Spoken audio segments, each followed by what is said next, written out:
Hello, yes, that's right. It's Joe here for JOYRIDER TV, coming to you live from the Wildwing Workshop, where miracles happen every day.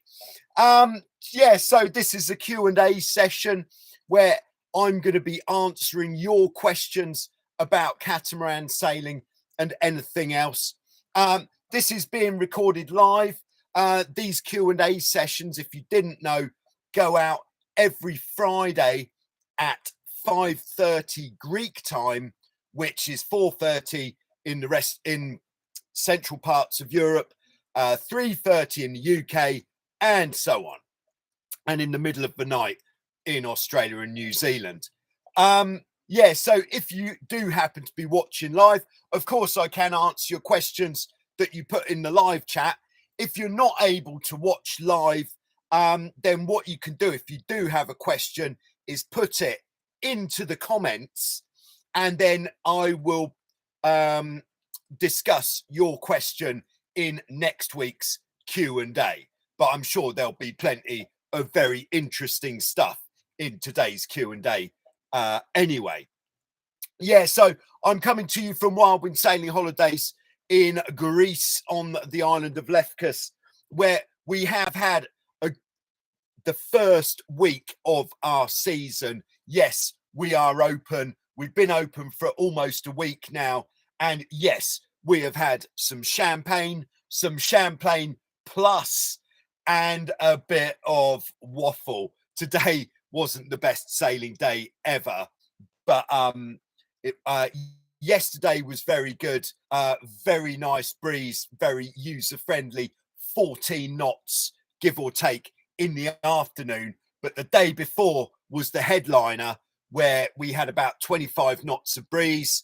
I got out on one of the newly refurbished Hobie 16s, and that grip, that rubber that we've been talking about, oh yes you can, it grips very nicely indeed. Unfortunately, I haven't had the time to do any more filming just yet for videos, but that of course is going to be coming very soon. Just like to say hello to everybody who's checking in just now. So hello to Max. Sorry, I'm just going to sneeze.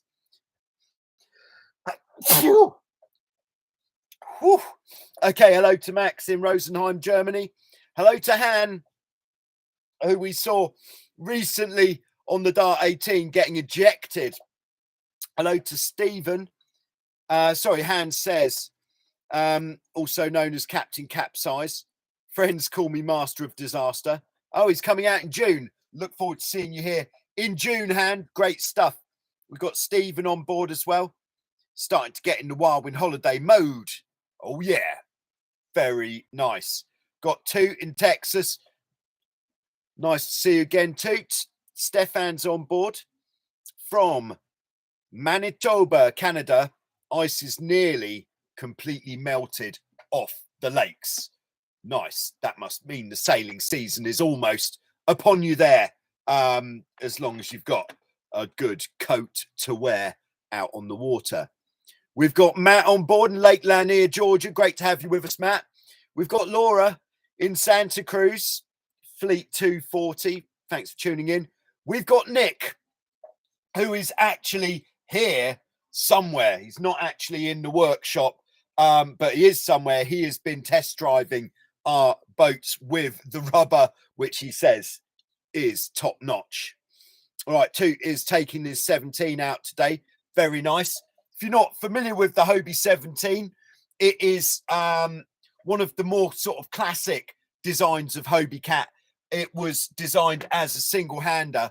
It features very low volume, 17-foot long hulls. It's originally designed as a single-hander and features the bench style wings, so you stay drier, have more leverage. Great fun. All right, we've got Robin on board, who says hello to Joanne friends in Florida. And Robin says, I just remade my starboard shroud, hoping to get back out there and give it the beans. Great stuff. Beans on the table every day of the week, I like to think. And David's on board. Hello, David. Thanks for tuning in.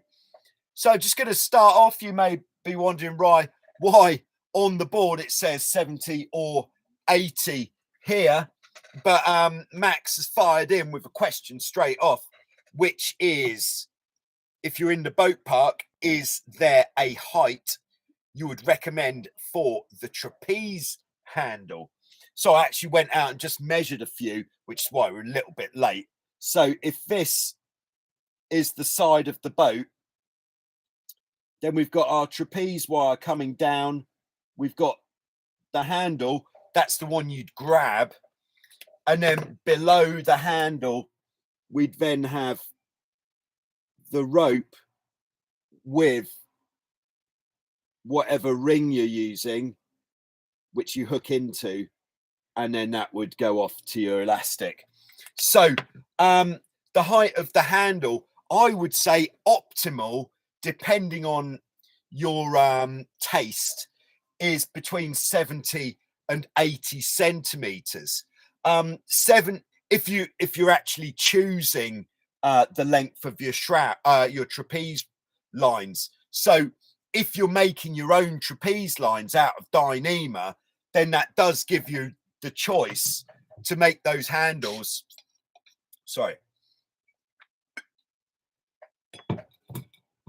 as high as you want.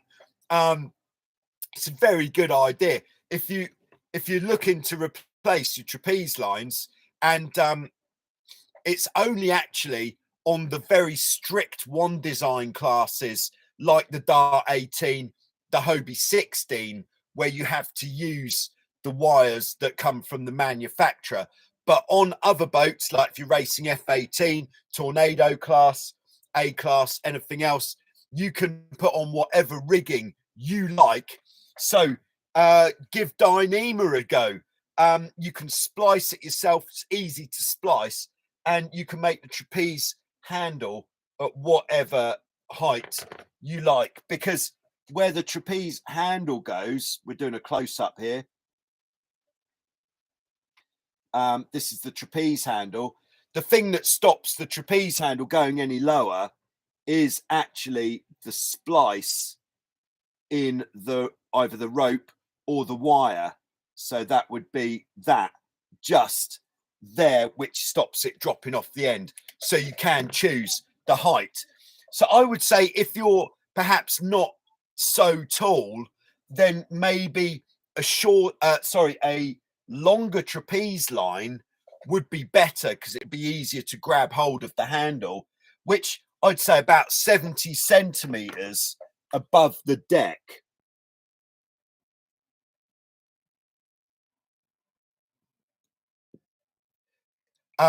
If you're a bit taller, then you might find it easier having that handle higher up, because you'll be reaching higher, especially when you're coming back in. So 80 centimeters, I would say, is probably about as high as you want to go, but you could go 90 centimeters. It will give you a bit more leverage, but it depends also on how long you're going to be, how low you're actually going to be trapezing. So if you like to trapeze quite low, if your actual trapeze line itself is quite short, so your handle's high, it's going to be more difficult to get hold of that handle. So something to consider. And then with the, I thought I'd actually see what the actual measurement is between the trapeze ring and the deck of the boat.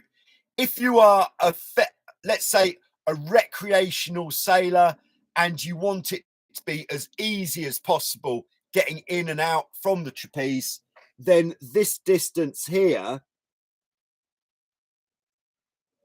should be something like 20 or 30 centimeters.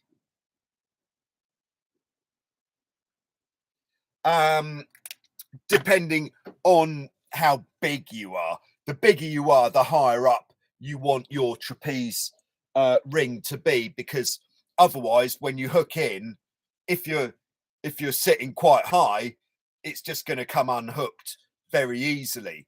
Something else to consider: if you find that when you're hooking in, sometimes you're actually becoming unhooked as you move out, which is quite disconcerting, of course. It might not just be the height of the ring, it might actually be the height of your trapeze hook itself on the harness. So I'm just going to draw the sailor. Yes, I am. This is where the sailor's belt would be. And then there is the top part of the sailor. So I just, no, I'm just got a bit of reflection on the whiteboard I wasn't happy with there. All right, so the place where you want the trapeze hook to go is pretty much where the belt would go. So there's the hook, about there. So most trapeze harnesses, you'll have the straps that go around the legs like this. And then, of course, you'll have a back strap like this that goes to the hook. Now, what's important when you're putting on your trapeze harness is there should be something that stops the hook from going up. And usually that would be a strap that goes up and then comes down the other side with like a buckle here somewhere so you can tighten it. So when you're putting your harness on, don't have the harness pulled up too high to start with. You want it so that the back of the harness comes down past your buttocks and onto your upper legs, because otherwise it is going to be uncomfortable. The leg straps don't need to be cranked really tight. Again, that will be uncomfortable. The bit of the harness that does have to be as tight as it will possibly go are the straps that go directly onto the hook. To tighten those bad boys up, you might, if you just pull the end, you might not get the tension. But if you pull the end and kind of feed it through at the same time, that is going to make it a lot tighter. A good way of testing if it's tight enough is when you've got the harness on, pull the hook away from your body just with your hand. If you can see any space in between the hook and your body, then you want to tighten that more, because that is going to make it more difficult trapezing if the harness isn't really snug. Once you've got that tightened up, the leg straps not really tight but on securely, then tighten the, what we'd call that, the down strap, before tightening up the back strap. If you crank your back support strap on really tight, what that's going to do, if this isn't tight, is it's going to pull the hook upwards, and that's going to make it quite likely that you come unhooked as you move out on the trapeze. So I think we can say, there we go. And yeah, and there we go. Crank it up. There we go. Hello to everybody who's just tuning in. In case anybody was concerned, why has there not been any new videos, not even a show as Shikata or what went wrong on JOYRIDER TV of late? It is because I've been very busy indeed with the preparations that have been going on here at Wildwind and with the opening week.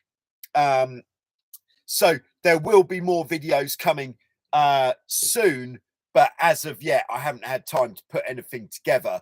And the Q&A is actually the most efficient thing that I can do, because it's like about an hour. There's no editing involved. I get to communicate with all of you guys, which is very nice. And there we are. We cover a lot of topics in 1 hour. So that is why it is as it is. So there we go. Let's see who we've got tuning in. Quite a lot. All right. So we've got Mark and Janet from Ohio. We'll be getting the 16 out shortly next week. on Grand Lake St. Mary's. Nice. First time this year. Great. Good luck with that. Hope it all goes well. We've got Mike on board. Oh, great question there from Mike. Something fun. Mike says, what is your favorite cat that you like to sail? We haven't actually had a question like this for some time. So thanks for that, Mike. It depends a bit on the wind strength. So of the cats that I actually sail, rather than like what cat would you most like to have a go on, it's pretty straightforward for me. It would be up to about, I don't know, up to 22 knots. It would be a Tornado. And in particular, it would be my Tornado, up to about 22 knots. And then above 22 knots, it would be the Hobie 16. That would be what I would consider to be the most fun. Not to say that I don't enjoy sailing the Tornado in more than 22 knots, which I do. But at that wind, the 16 really comes alive. So that is how I like to butter my toast. But if it was what cat would you like to sail most in those wind conditions, not getting crazy with saying an AC 72 or something like that, but I would very much like to get my hands on a very modern A-class to use in like 14 knots of wind when you can really crank it up on the foils. Now that would be a lot of fun that I would like to try. There's other boats, of course, which I do enjoy sailing as well, such as the C2 F18, which is an absolute bad boy, especially if you're saying what's your favorite boat to sail on a broad reach that isn't a Hobie 16 in 30 knots of wind. I would say, as it stands, the C2 really does take the cheese there, because it just goes faster and faster and faster and faster on the downwind course with the spinnaker up. That thing is an absolute bad boy. Thanks for the question there, Mike. All right, I was getting quite into that. I think you might find. We've got Matt on board who says, I'm storing my Hobie 16 on a pair of jet ski ramps that move around a lot. How can I protect the rigging and mast from flopping around? I heard about securing them with a bungee cord. Yeah, I think a bungee cord might do it, but what I would suggest is get something else on there which you can rig up instead of the jib. So if you don't know Hobie 16s, on the 16, when the jib isn't up, there is absolutely zero tension in the rig. So much that if you took one of the shrouds, you could probably go like this with the shroud and the mast just wonks around. So I can see that Matt would feel it is a bit disconcerting having the mast banging around on these pontoons.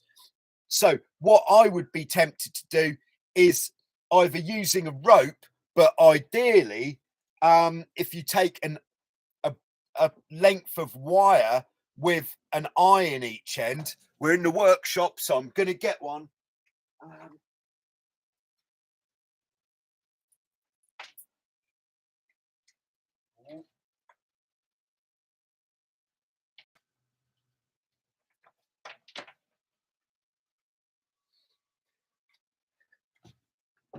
Sorry, that was taking too long, so I've aborted mission there. Yeah, but take a wire, and we've got the mast. Here's the boat, and basically, here's the bridle wires, like that. There's the shrouds. If you take the jib halyard, attach it. Let's have this piece of wire or rope in blue here. So that goes there. So it attaches where the jib would go, shackle it onto the jib halyard, and then wind the rig tension on there. It doesn't have to be bar tight, but just use the jib halyard to tighten the rig up, and that is going to give you the best solution to your your situation there. Okay, Nick says to Mark and Janet, I'm in Northeast Ohio. Hope you have good weather. There we go. We've got Ohio on board. So I'm getting some sort of allergy here, which is... Oh, all right. We've got Oscar on board from France. Great to have you with us, Oscar. And Oscar says, how do you play the main sheet on a Hobie 16 when trying to monohull? I think when you're trying to monohull, I'm guessing what you mean is flying a hull. So effectively, yes, sailing on one hull. So when you're trying to fly a hull,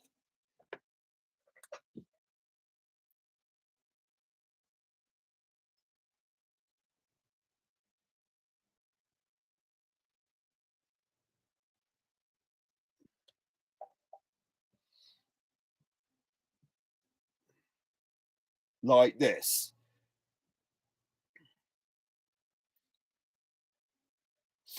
Okay, so there are 3 different things that you can do to affect the height of the hull flying and control the boat. So these are the steering, the main sheet, and your weight. So, and it's a combination of these 3 things which are going to enable you to fly the hull and control that hull flying. So if the wind is quite light and it's quite an effort, even with or actually let's backpedal, let's go backwards. First thing is, let's choose what course we're going to sail on to do some good hull flying. If we've got which way should we go? This way. Here's the wind. What course do we want to be sailing on? Somewhere like upwind, or perhaps a close reach. The close reach is going to give us the most power in the lighter winds for getting the hull up. And then if the wind is a bit stronger, the upwind is going to be a bit easier to control because you're not going to be sailing as fast. So get the boat on either the upwind or the close reaching course to start with. And then if the wind is light, then you might have to sit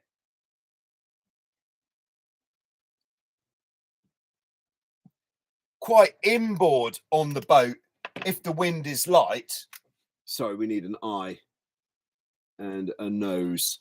If the wind is light, because as you move towards, this should sound pretty obvious, but as you move towards the middle of the boat, towards the leeward side, it's going to help to encourage that hull to lift.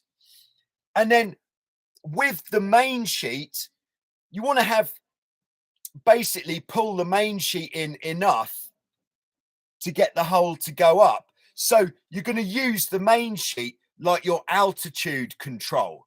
Like, I would say it's the most efficient of those 3 different methods of controlling your height. Because if you control your height using the steering, you're going to be disturbing the flow of water around the boat, and it's not as elegant way of flying the hull. The main sheet is definitely the best way of trimming your hull flight. So if you want to fly higher, sheet in a bit. If it's going if the hull starts coming up too much, just sheet out very gently, not so that the hull starts coming down, but so it stops going up anymore. Because if you let it start going down, then it's not going to be as stable So practice will mean that you'll be able to reduce the amount of movements that you're making to control that hull flying. The more you practice, the more smooth you're going to be able to get that.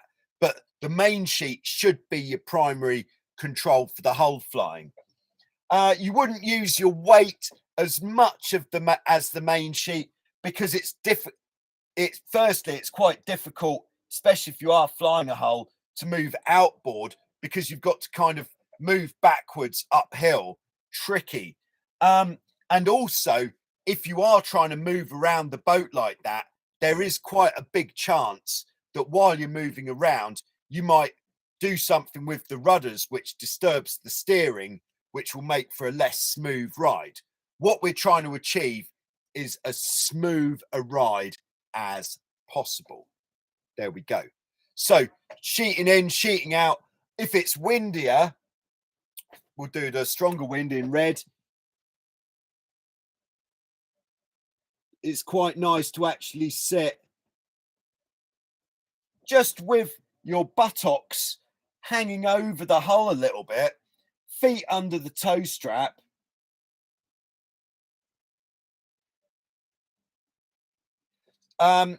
Buttocks over the edge, that's going to stop you slipping down the boat. It's going to make you feel nice and secure.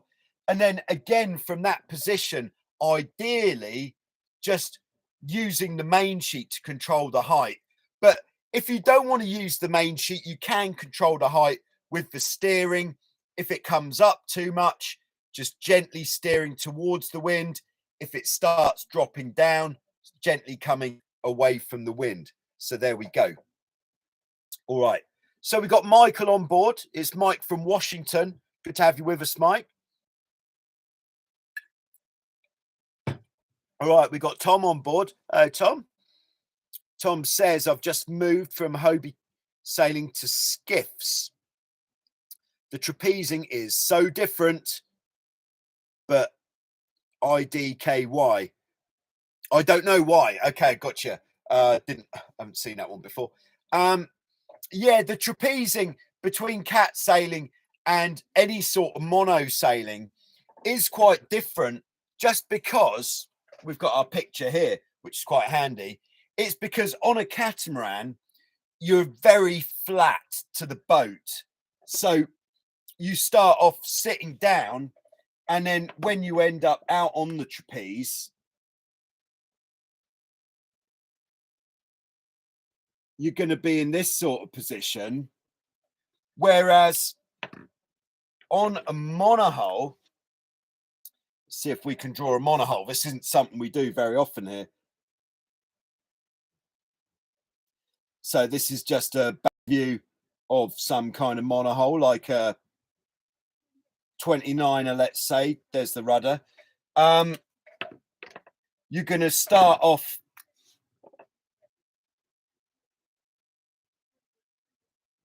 sitting on the side of the boat, and then it's, rather than it being a flat push out,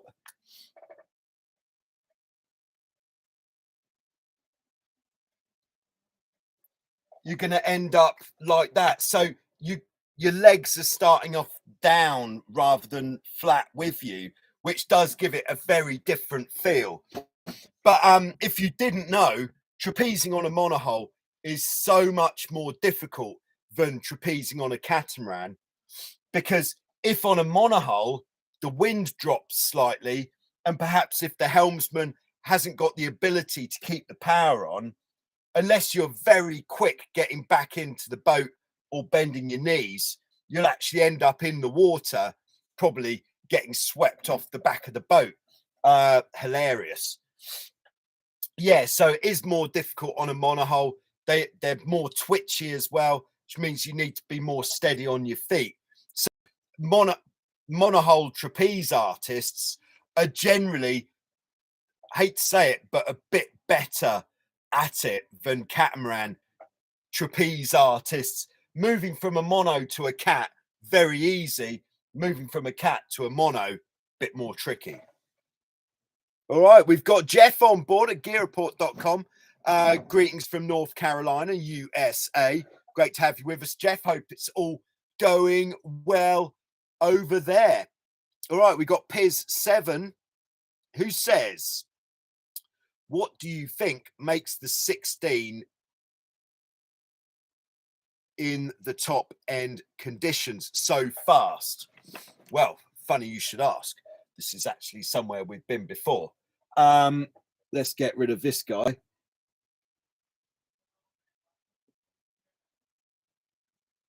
So, firstly, yes, I do believe that the Hobie 16 has the highest potential top speed GP boat, but for the small boats, I think it's got the highest potential top speed. But what I'm not saying is the Hobie 16 will get around a course quicker than the more modern and bigger boats like the F-18s. The F-18s are clearly going to get around a course much quicker than a 16 because they're much more efficient. They're designed for sailing upwind and downwind, not so much designed for reaching. Whereas the 16 is designed, well, firstly, as a bit of fun and then as a racing boat. And more recently, for me, as an absolute weapon of speed. So the reason the 16 has got this fantastic top speed capability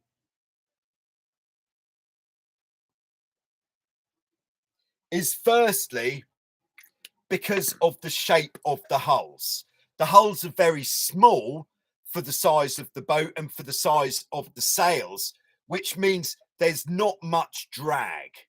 That lack of drag, of course, is good if you want to go fast.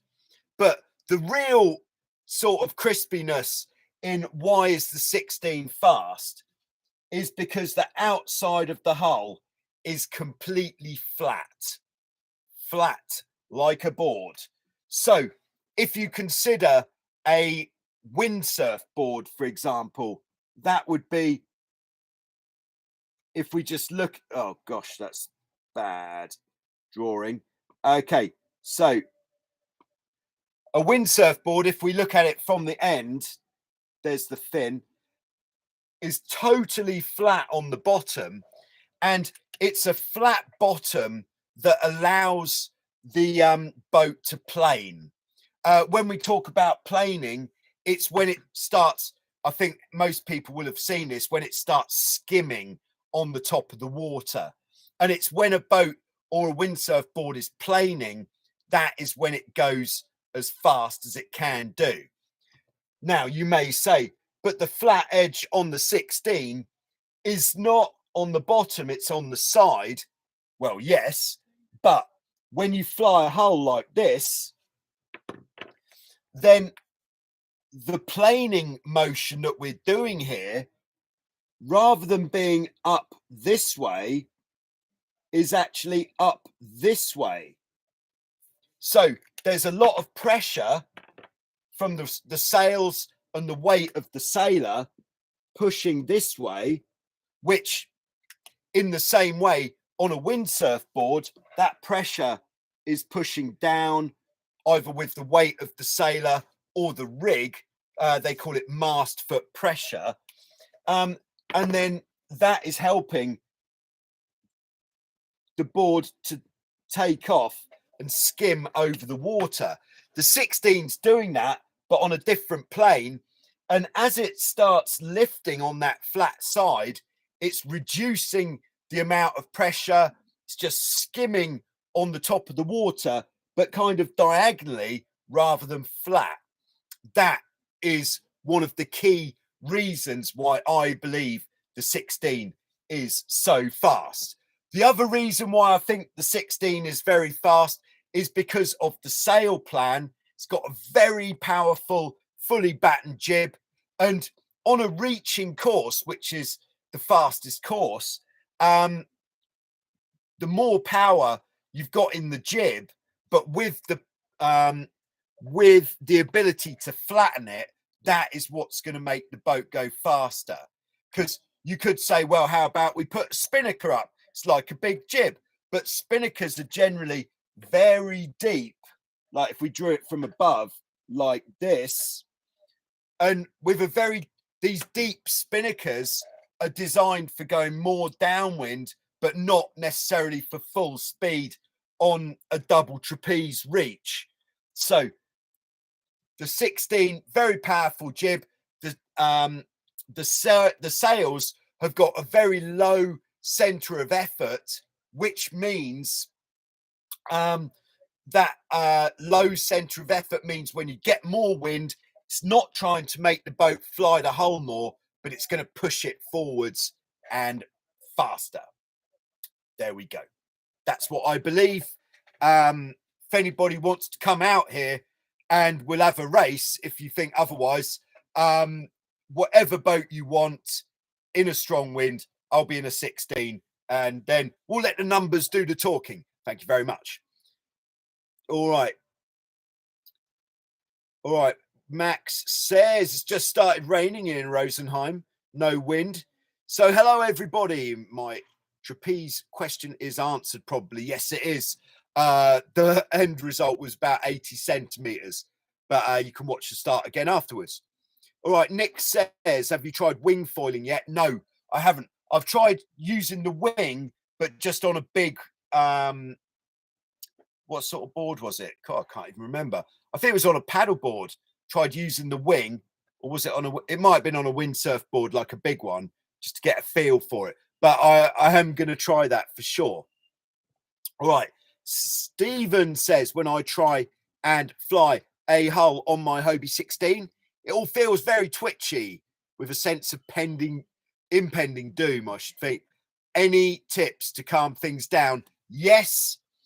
If you want to practice flying a hull, just take it on a higher to the wind course.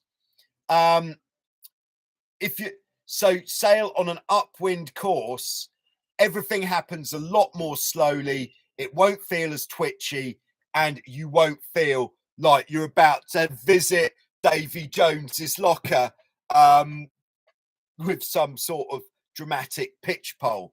Upwind, everything is easier. It happens slower. You've got more time. You can also control the hull flying more efficiently with the steering as well. What I'm getting is you're going for your hull flying on some sort of reach where the boat's going to be going much quicker. So if you're trying to get enough power on to fly the hull, it is going to feel a bit excitable. There we go. All right, we've got Ryan on board in Maui. Great stuff. Great to hear from you, Ryan. It's Friday. News just in. Thanks for tuning in. We've got Black Sheep on board who says, like the Earth, which I believe is in response to when I said the bottom of the board is flat. As we all know that the Earth is flat. Anybody who says otherwise is obviously a scientist of some description. All right, who else we got on board? All right, it's Jerome from Saint Denis de Laurent, France. Oh, yeah. Great to have you on board there. We've got Gustavo, who I believe is somewhere in South America. Great to have you on board also. And we got Michael with us, who says he's redoing a Hobie 16. He's added all new rigging. Great choice. Updated rudder assembly. Boom. Added a 6-to-1 downhaul. Yes. And jib halyard tension kit. Anything else you would recommend? Also adding new low profile blocks. Yeah, these low profile blocks. We're in the workshop. Do you want to see one? Okay. You asked for it. All right, let's see. Oh, crikey.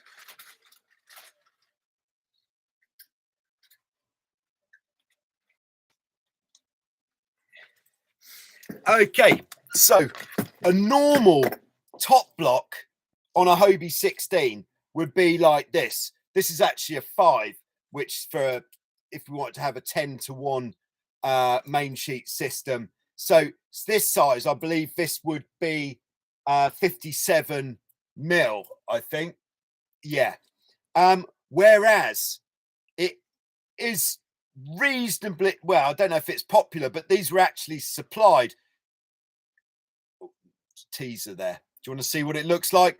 This is the low profile top block, and you can see how much smaller this little bad boy is. Now, the 16s tried with these for a while, and these are really pretty small. They're very nice though. This is a Harken one, of course. I couldn't say with any kind of commitment what size this is, although it says 40 on it. Could that be 40? That says 57. Oh yeah, it's 40. There we go. It's a 40 mil top block. Now, the one issue with the top block of this size is you do need to be using a thinner main sheet rope. If you tried to sail with one of these with like a nice comfortable 9 mil Mattioli Swift cord, it's not going to run through there particularly nicely, especially in the lighter winds. So you're going to have to use a slightly thinner rope, like an 8 mil should be very nice. Now you may say, but what's the point? It's a good question. The point of using smaller blocks on a 16 is so that you can sheet in more. As you may or may not know, one of the things on the 16 is the boom is very low, especially at the back, which means if you are using a big fella like that, you're going to be limited in sheeting in when your blocks are touching. So if this was the bottom block, when your blocks are touching, you obviously can't sheet in anymore. So if you've got a smaller block, you can sheet in that bit more. There we go. Thanks for that. Would I recommend adding anything else to 16? Yeah, I would definitely recommend putting some juicy grip on the back. The juicy grip is very good. Check out the video that I did about re-gripping the Tiger, that sort of grip. There will be a video coming shortly once we get our other 16 holes back, which from being totally reconditioned, of the procedure with putting the grip on the 16 also. All right. So Stephen says, yeah, he's been trying to fly the hull on the beam reach. So he's going to try it all upwind. Nice. All right. At this stage in the game, we're just going to take a short commercial break for everyone watching later.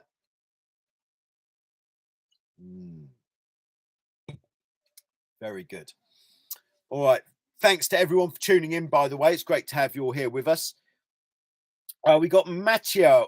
How do you pronounce that? I'll say Matteo, who says, have you already tried playing the Traveller in the gusts on the 16 instead of the main sheet? N5. Oh, NACRA 15 team from Belgium. Very nice. Thanks for the question there. Not so much, just because the Traveller on the 16, if we started playing the Traveller in the gusts on the 16, I don't actually think the Traveller would last very long because of the nature of the Traveller car itself. These Traveller cars are by no means anywhere near as good as the Traveller cars on like the NACRA 15 or an F18 or F16 Tornado or A-Class, something like that.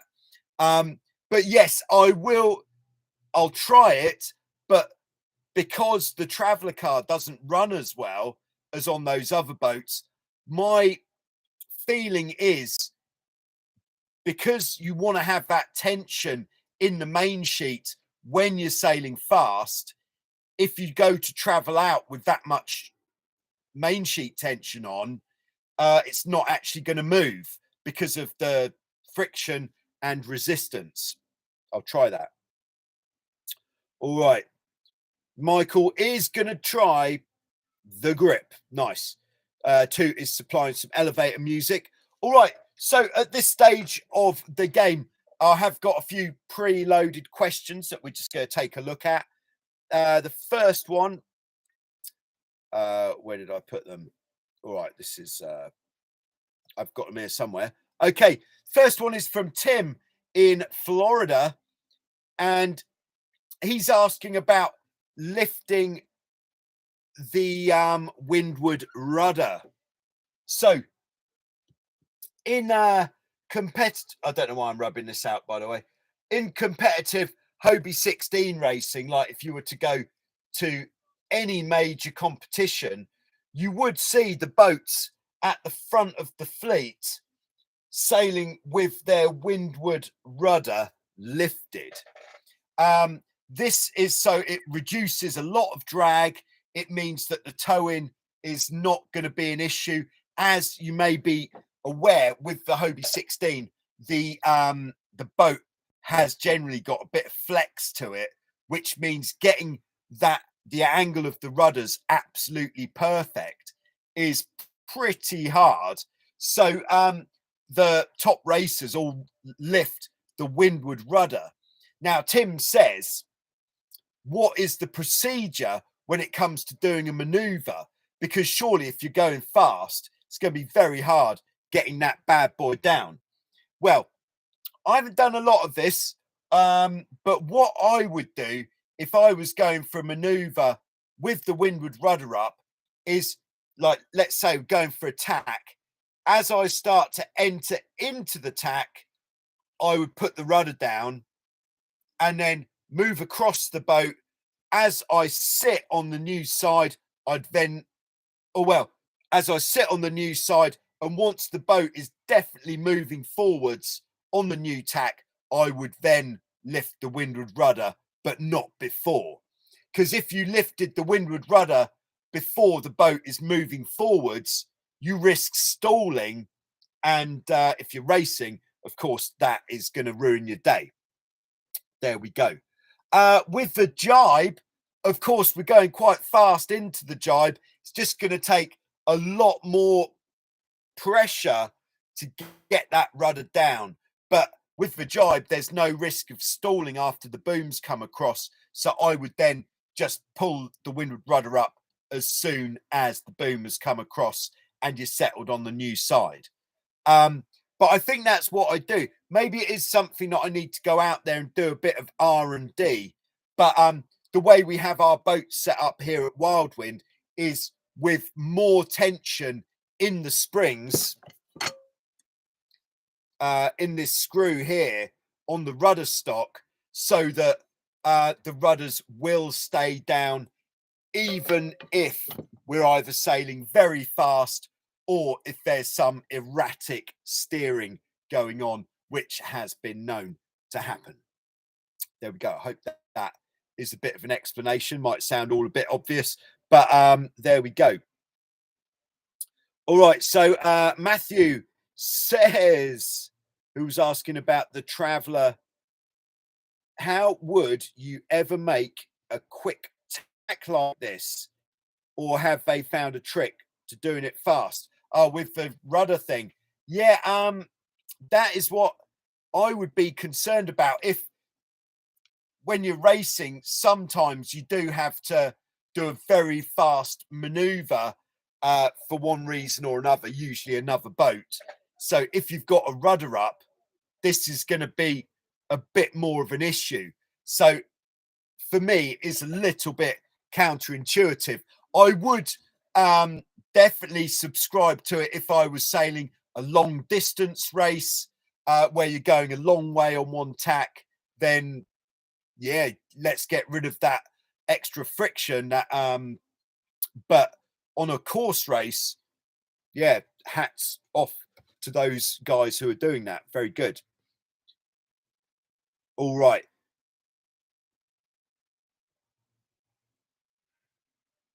So I'm just having a bit of a moment. All right. So Matthew says the French NACRA 15 teams are crazy. They pull downhill, downwind to create a lot of apparent wind. Ah, interesting. Okay. I think I'm going to have to, yeah. So apologies to, oh, I'm just going to do a name check here. M1A2 Abrams, who asked some questions, but I'm going to have to go now because there is something strange going on with my head, and I think I might have to have a lie down before I have a non-scheduled lie down live on JOYRIDER TV. So thanks very much for tuning in. Sorry, Albert, I'm going to have to go. Really, I will come back to everything in next week's Q&A. Have a medicinal beer, says Jeff. Yes, that sounds like a great idea. Thanks very much for your tuning in, and I will see you again very soon on JOYRIDER TV. Thank you. Thank you.